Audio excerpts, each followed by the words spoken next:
سلام، من مهرداد داوری هستم از رسانه ایران جشنواره. اینجا پردیس ملت و قراره که اخبار جشنواره فیلم فجر رو بهتون برسونم.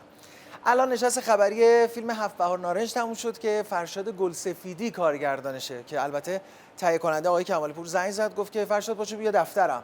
گفت باشه. رفت اونجا فیلمنامه رو خوند، گفت نه نیستم. ولی بعد که کستو دیدن قبول کردن. البته اینو بگم فرشاد گلسفیدی مدیر تصویربرداریه و این اولین کارشه. دوست داشتم مدیر فیلمبرداری بمونم، همچنان هستم و خواهم بود. فکر کن روز پنجم فیلمبرداری فرشاد گلسفیدی فهمید که پولی در کار نیست. حالا این وسط یا باید فیلمو ول کنه بره یا اینکه باید فیلمو بسازه. فکر میکنی چی کار کرد؟ تصویر شدم و با هزینه شخصی و فروش بخشی از اموال به این نتیجه رسیدیم که باید یاری کنیم و فیلم پیش ببریم. از روز اول تهیه کننده و کارگردان تصمیم گرفته بودن که آقای علی نصیریان بازی کنه و جالب این که استاد نصیریان چون همیشه ساعت 6 صبح سر فیلم برداری بوده، همه مجبور شدن که سحرخیز بشن. استادو در طول کار مثلا 7-8 ساعت بیشتر نداشتیم. استاد سحرخیزن و 6 صبحن، سینمایی هم همه 12 ظهرن. بعد ما باید یه جوری تنظیم میکردیم دیگه 8-9 صبح شروع کنیم فیلم برداری رو و تا ظهر کاریشونو این سختی خودش هم داشت.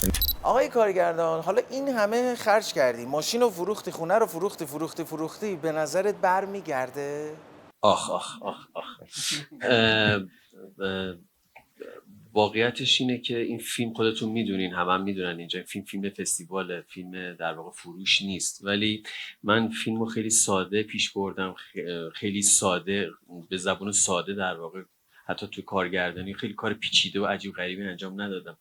در واقع همه چی ساده است. خود بازی آقای نصیریان سعی کردیم خیلی رو راست و شفاف در واقع فیلم شریفی بسازیم. من فکر میکنم زمانی که با تماشاچی خیلی رو راست پیش بری، شرافت به خرج بدی، فیلم شریفی بسازی، من فکر میکنم فروش خودشو داره. دو نفر توی نشست خبری نیومده بودن که خیلی به چشم اومد.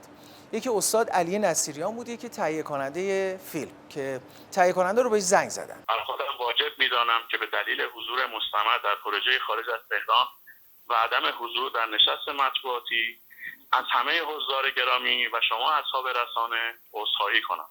استاد علی نصیریان هم به دلیل اینکه کهولت سن دارن و خسته بودن نتونستن بیان. خیلی دوست داشتن اینجا باشن، واقعا به دلیل کهولت سن، خستگی از من خواهش کردن، گفتن که این کارو نکنن و من بهشون گفتم که لطفا خودتون اعلام کنید و یک نامه ای رو در واقع برای دبیر محترم جشنواره فرستادن و یک شیطنتی صورت گرفته که این نامه در واقع به دست غیر از دبیر جشنواره رسیده. ممنون که ما رو تماشا کردید. مخلصیم. خداحافظ.